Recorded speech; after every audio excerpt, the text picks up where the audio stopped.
The iron bars of the jailhouse clanged shut with a finality that made Tessa Turner's blood run cold. It was 1878 in the unforgiving town of Gila Bend, Arizona Territory, and she'd just been sentenced to be sold at auction for the crime of writing a newspaper article exposing the corrupt town mayor and his dealings with the railway company. "You'll fetch a fine price," sneered Sheriff Morgan, his tobacco-stained teeth visible beneath his unkempt mustache. "Pretty little thing like you, even with that mouth that don't know when to stay shut."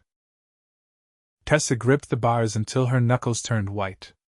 At 22, she'd been working for the Gila Bend Gazette for 3 years, determined to make her mark as a serious journalist despite the constant dismissal from men who thought women should stick to writing about social events and recipes. "The people deserve to know the truth," she said, her voice steady despite her fear. "Mayor Williams accepted bribes to change the railway route. Families lost their homes for nothing." Sheriff Morgan spat on the floor. "Truth? The only truth that matters is what powerful men say it is. And powerful men in this town say you're to be taught a lesson." Tessa turned away, refusing to let him see her tears. She'd known the risks when she'd submitted the article, but she hadn't truly believed they would go this far. The West was lawless in many ways, but selling a woman as punishment seemed barbaric even by frontier standards. Yet she'd heard whispers of it happening in remote towns like this one, where the law bent to whoever had the most money or guns. The night passed slowly. Tessa curled on the hard cot, her thoughts racing between terror at her impending fate and pride in standing for what was right. By morning, her resolve had hardened. If they were going to sell her, she would make sure everyone who came to that auction knew exactly what kind of men ran this town. Dawn broke harsh and golden over the desert landscape. Sheriff Morgan and his deputy came to fetch her, binding her hands in front of her with rough rope. "Auction's set for noon," the sheriff said with a cruel smile. "Got some miners in from Tucson, couple ranchers from up north. Should be a good turnout." They marched her to the center of town where a wooden platform had been constructed overnight. Already, a crowd was gathering, men mostly, with a few women standing at the edges, their faces a mixture of sympathy and relief that it wasn't them standing there. As Tessa was led up the steps to the platform, she caught sight of Mayor Williams in his fine suit, watching with satisfaction. Beside him stood several well-dressed men she recognized as railway executives. Her blood boiled. Sheriff Morgan pushed her forward. "Ladies and gentlemen," he announced, though there were precious few ladies present. "This woman has been sentenced to jail for spreading vicious lies about our esteemed mayor and causing public unrest." "They weren't lies!" Tessa shouted, finding her voice. "Mayor Williams took $20,000 to reroute the railway through the North Valley, forcing out 30 families who'd homesteaded there legally." A murmur ran through the crowd. The mayor's face darkened. "Shut her up," he hissed to the sheriff. But Tessa wouldn't be silenced. "He promised those families compensation that never came. The money went into his own pocket and those of his railway friends." Sheriff Morgan raised his hand to strike her, but before he could, a voice cut through the tension like a knife. "I wouldn't do that if I were you." The crowd parted, and a tall figure strode forward. Dust clung to his long coat, and the sun glinted off the silver spurs on his boots. His face was partially shadowed by a wide-brimmed hat, but Tessa could see a strong jaw covered in stubble and eyes as blue and hard as desert turquoise. "This is none of your business, stranger," Sheriff Morgan said, his hand moving to his holster. The man stepped closer, and now Tessa could see him clearly. He was young, perhaps 30, with features weathered by sun and wind, but handsome in a rugged way. 2 revolvers hung at his sides, worn and well used. "The name's Dawson Callahan," he said, his voice carrying across the suddenly quiet square. "And I've got a particular dislike for men who sell women for speaking their minds." Mayor Williams stepped forward. "Mr. Callahan, this is a legal proceeding." "This woman has been found guilty of—" "Guilty by who?" Dawson interrupted. "Looks to me like she was found guilty by the very men she accused of wrongdoing." He turned to address the crowd. "Folks, I just rode in from Prescott. Been hearing stories about Gila Bend all the way down, stories about families pushed off their land, about a railway that changed course for no good reason, about a mayor getting suspiciously wealthy. Tessa stared at him, hardly daring to hope. Was this man, the stranger, really standing up for her? This is outrageous. Mayor Williams spluttered. Sheriff, arrest this man for interfering with justice. Dawson's hand rested casually on one of his revolvers. I wouldn't advise that, Sheriff. Not unless you want to explain to the federal marshal in Tucson why you're selling American citizens as punishment for exercising free speech. The sheriff hesitated, clearly calculating his odds. Federal marshal? Someone in the crowd called out. You with the law? Was, Dawson said simply. Now I just try to make sure the law's followed proper. His eyes locked with Tessa's for a moment. Keep talking, Darlin. Tell these good people what you know. Heart pounding, Tessa seized the moment. I have documentation, she called out. Letters between Mayor Williams and the railway company. Records of payments. It's all hidden at the newspaper office. The crowd's murmuring grew louder. Some of the men who had come for the auction were now watching the mayor with suspicious eyes. This is absurd, Mayor Williams said, but his confident demeanor was cracking. She's lying to save herself. Then you won't mind if we check the newspaper office, Dawson suggested, his voice deceptively mild. If she's lying, no harm done. If she's telling the truth. He let the implication hang in the air. For a tense moment, no one moved. Then, from the back of the crowd, a man stepped forward, the editor of the Gazette, an older gentleman named Franklin who had always been kind to Tessa but too afraid to print her more controversial stories. I've seen the documents, he said, his voice shaking but determined. Miss Turner showed them to me weeks ago. I was too cowardly to print the story, but she wasn't. More voices joined in, people calling out their own grievances against the mayor and the railway. The mood of the crowd was shifting rapidly from spectators at an auction to an angry mob seeking justice. Sheriff Morgan looked uncertainly between Dawson, the mayor, and the increasingly restless crowd. With a barely perceptible nod, Dawson indicated the rope binding Tessa's hands. The sheriff hesitated, then grudgingly cut her bonds. As soon as she was free, Tessa rubbed her raw wrists and stepped away from him, moving closer to her unexpected champion. This isn't over, Mayor Williams hissed as he backed away, his railway friends already making a hasty retreat toward the hotel. No, Tessa agreed, her voice carrying. It certainly isn't. The crowd surged toward the newspaper office, eager to see the evidence for themselves. In the confusion, Dawson took Tessa's elbow gently. Best we get you somewhere safe, Miss Turner, he said quietly. Men like that mayor don't take kindly to being exposed. Still stunned by the rapid turn of events, Tessa allowed him to lead her away from the platform and down a side street. Why did you help me? She asked when they were out of earshot of the crowd. Dawson's expression was unreadable beneath the brim of his hat. Let's just say I've seen what happens when good people stay silent in the face of corruption. He glanced back toward the town square. And I meant what I said. I admire a woman who speaks her mind, especially when the truth's unpopular. He led her to the livery stable where his horse, a magnificent chestnut stallion, was waiting. We should leave town for a while, until this settles. You got family nearby? Tessa shook her head. My parents died in a cholera outbreak 5 years ago. I came west on my own. Something like respect flickered in Dawson's eyes. Brave woman. Well, I've got a small cabin about 10 miles outside town. Not much, but it's safe. Under normal circumstances, Tessa would never have considered going off alone with a strange man, but these were hardly normal circumstances. Besides, there was something about Dawson Callahan that inspired trust, a steadiness in his gaze, a quiet confidence in his manner. I need to get something first, she said, making a sudden decision. The actual documents are hidden in my boarding house room, not at the newspaper. Dawson nodded. Lead the way, but be quick about it. That crowd won't distract the mayor and sheriff for long. They made their way cautiously to Mrs. Abernathy's boarding house for respectable young ladies, where Tessa slipped in through the back entrance and hurried to her small room on the second floor. Dawson waited outside, keeping watch. Inside, Tessa went straight to the loose floorboard beneath her bed and pried it up. She removed a small tin box containing letters, railway documents, and a ledger book she'd managed to copy pages from.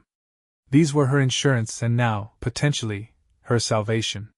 She also grabbed a small bundle of personal items, a photograph of her parents, a journal, and a change of clothes. There was no time for anything else. When she emerged, Dawson was still there, his posture relaxed but his eyes vigilant. "Got what you need?" She nodded, clutching the tin box. "This is everything." They made it back to the livery stable without incident.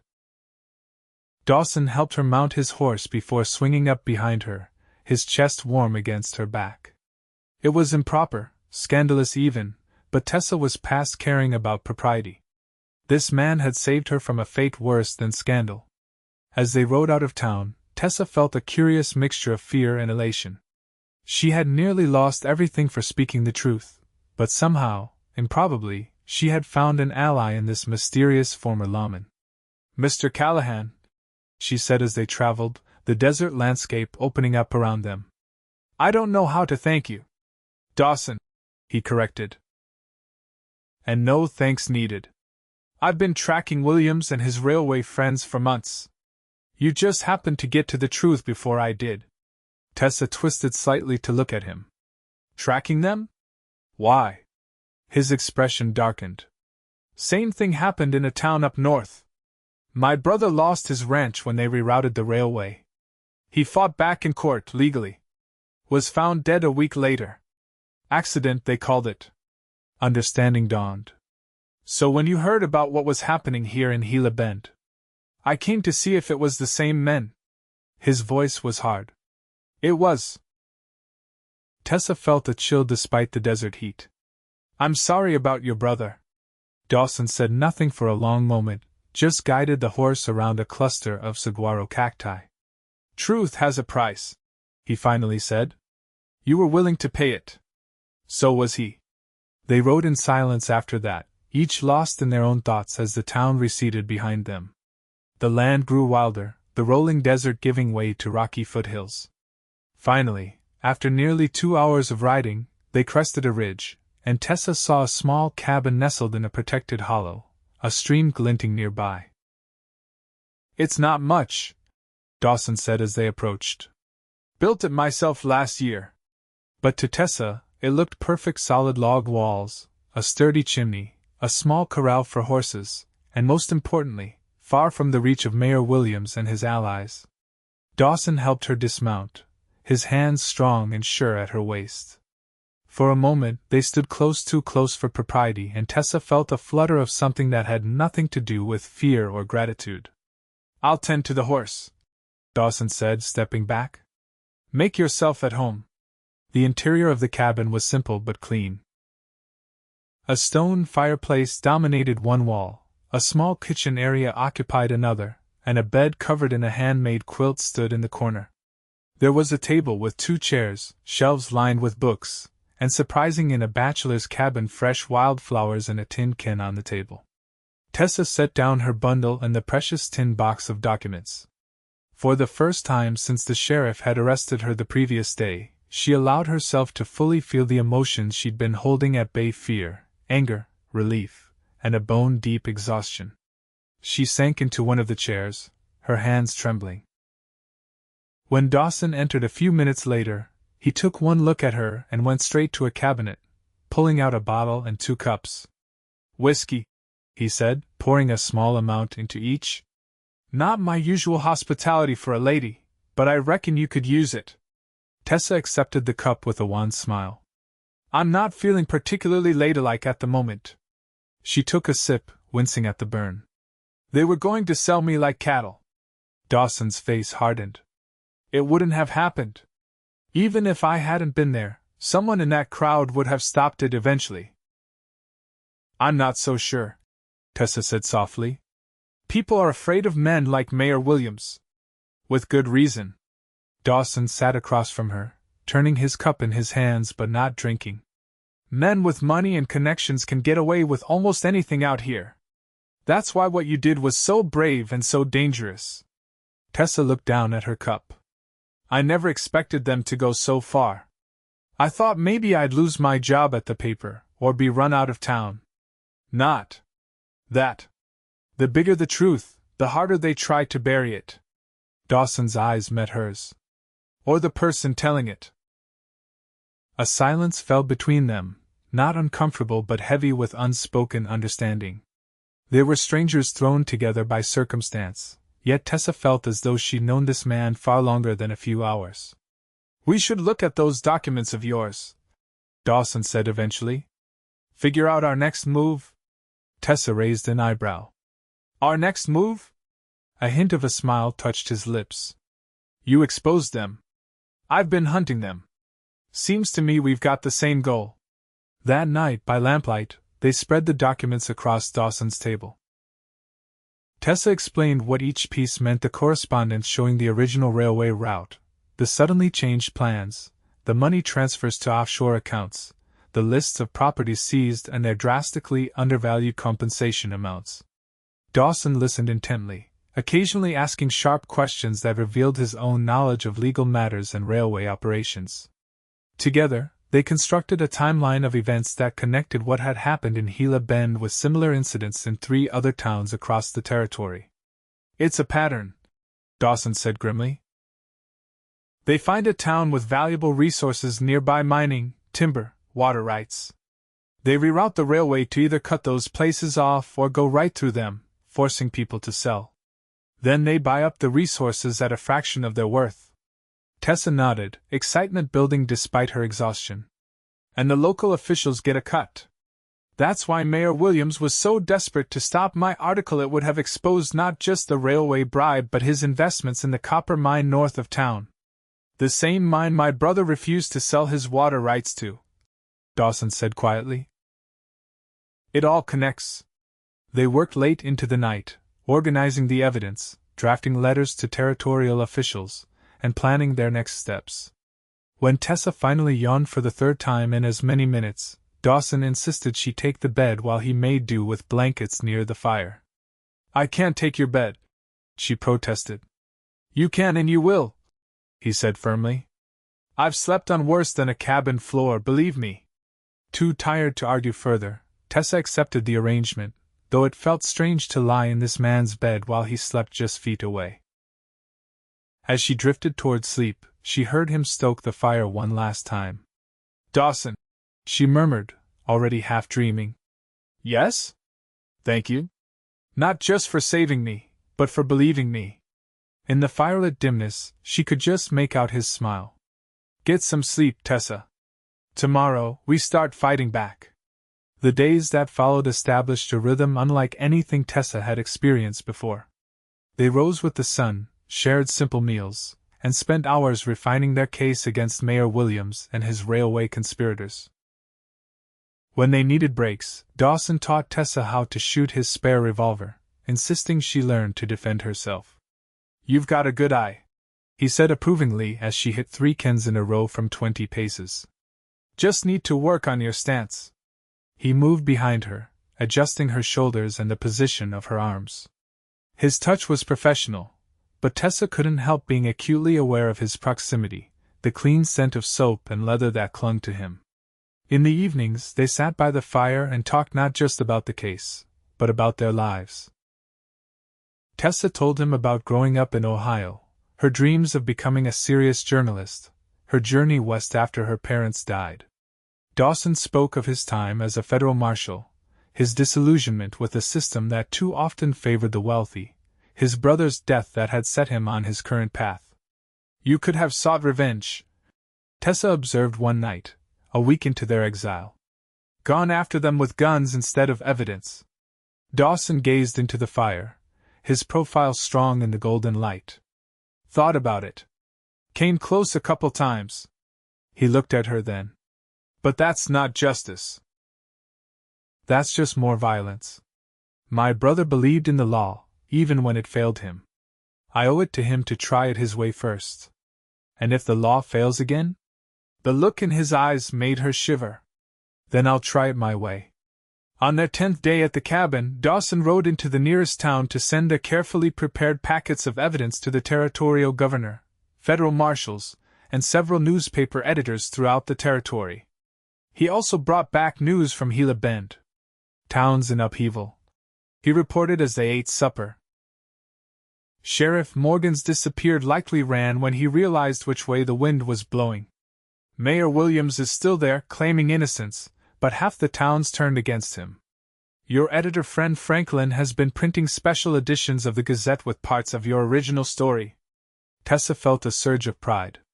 Franklin's a good man, just cautious. I'm glad he found his courage.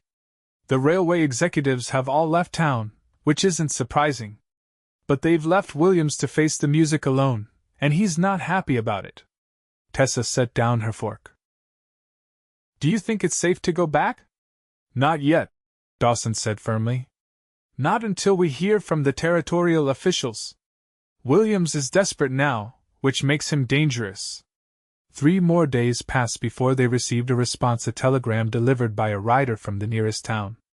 The territorial governor had received their evidence and dispatched investigators to Gila Bend. Mayor Williams had been arrested, along with 2 railway officials who'd been apprehended in Tucson trying to flee to Mexico.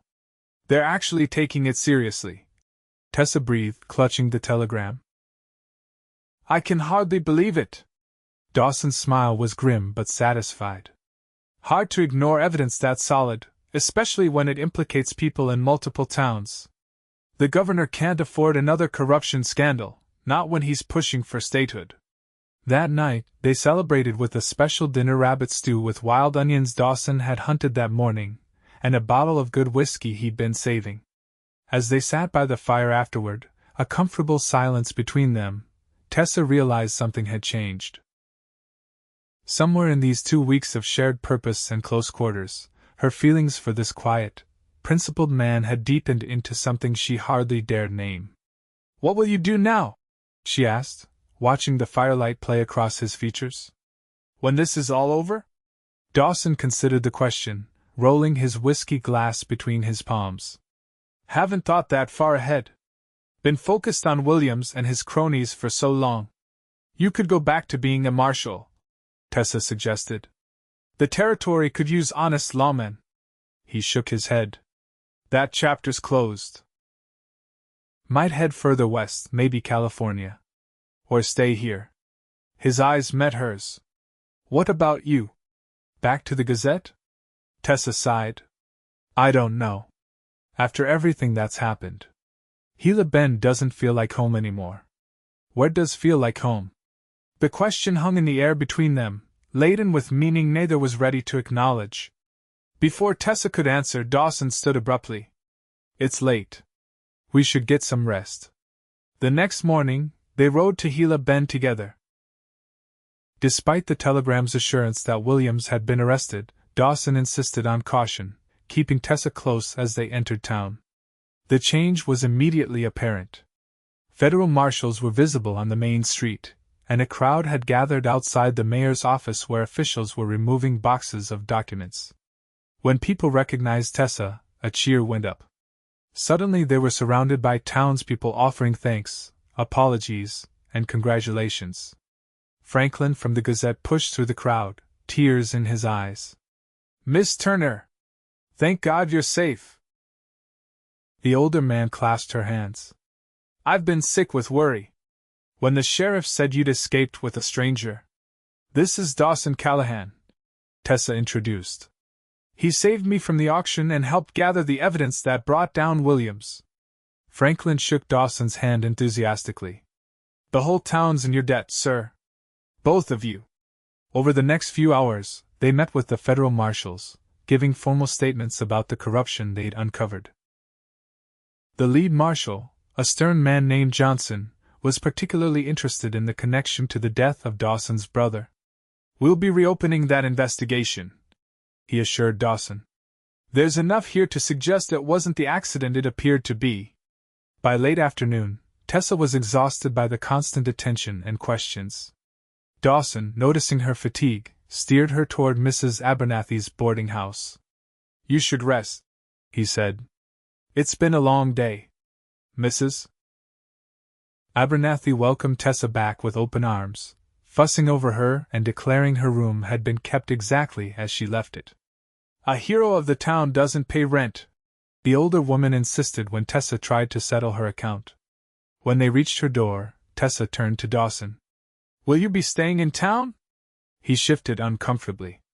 "Got a room at the hotel for tonight. Need to speak with the marshals again tomorrow.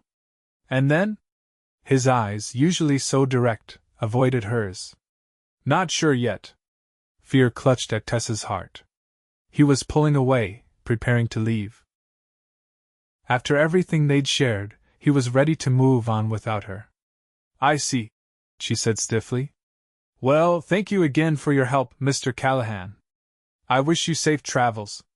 She retreated into her room before he could respond, closing the door perhaps more firmly than necessary. Only then did she allow the tears to come, silent and hot on her cheeks.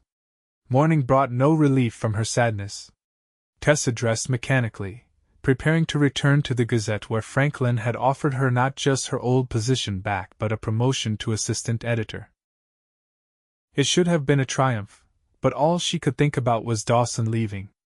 When she entered the Gazette office, Franklin greeted her with unusual excitement. "Miss Turner! You've become quite the celebrity. The Tucson Star and even the San Francisco Chronicle want to publish your story." Tessa tried to match his enthusiasm. "That's wonderful, Mr. Franklin. And that's not all." He handed her a letter. "This came for you this morning. Special delivery." The envelope was addressed simply to Miss Tessa Turner, Gila Bend Gazette. She opened it with curious fingers, then gasped at what she found inside: a job offer from the San Francisco Chronicle, offering her a position as a special investigative reporter. "They want me in San Francisco," she breathed, hardly believing the words on the page. "To write about corruption and land fraud throughout the Western Territories." Franklin beamed. "I may have sent them some of your articles. They were quite impressed, even before this Williams business broke." It was everything Tessa had ever wanted: a chance to write meaningful stories for a major newspaper, to make a real difference. Yet her heart felt oddly heavy.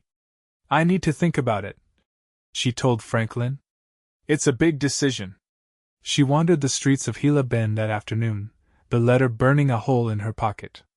The town that had nearly sold her into servitude was now celebrating her as a hero. Life was strange that way. As she passed the hotel, a familiar figure emerged: Dawson, his saddlebags over his shoulder, clearly preparing to leave. He stopped short when he saw her. "Tessa, you're leaving," she said, stating the obvious. He nodded, his expression guarded. "Marshals are finished with me. No reason to stay." "No reason at all?" She couldn't keep the hurt from her voice. Dawson sighed, setting down his saddlebags. "What would you have me do, Tessa? You've got your life back now. Your career. This town respects you. I've been offered a job with the San Francisco Chronicle," she said suddenly. His eyebrows rose. "San Francisco? That's wonderful. You deserve it. I haven't accepted yet. You should. It's a good opportunity for a writer like you." Tessa stepped closer, frustration mounting. "Is that all you have to say?" Dawson ran a hand through his hair. "What do you want me to say? That I don't want you to go? That these past 2 weeks have meant something to me? They have, but what? But I'm not the staying kind, Tessa. I've been drifting for years. Even that cabin's just temporary. I wouldn't ask you to give up San Francisco for that kind of life. Have you considered," Tessa said carefully, "that maybe I'd like to be asked? That maybe I'd choose a different kind of life if it meant being with the right person?" Dawson stared at her, conflict evident in his eyes. "You deserve better than a worn-out ex-marshal with vengeance on his mind." "I think I'll decide what I deserve," Tessa said, taking another step toward him. "Just like I decided to write that article, knowing the risks.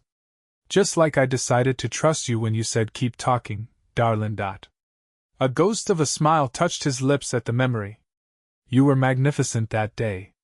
Scared half to death but still speaking truth to power. I'm still speaking truth, she said softly.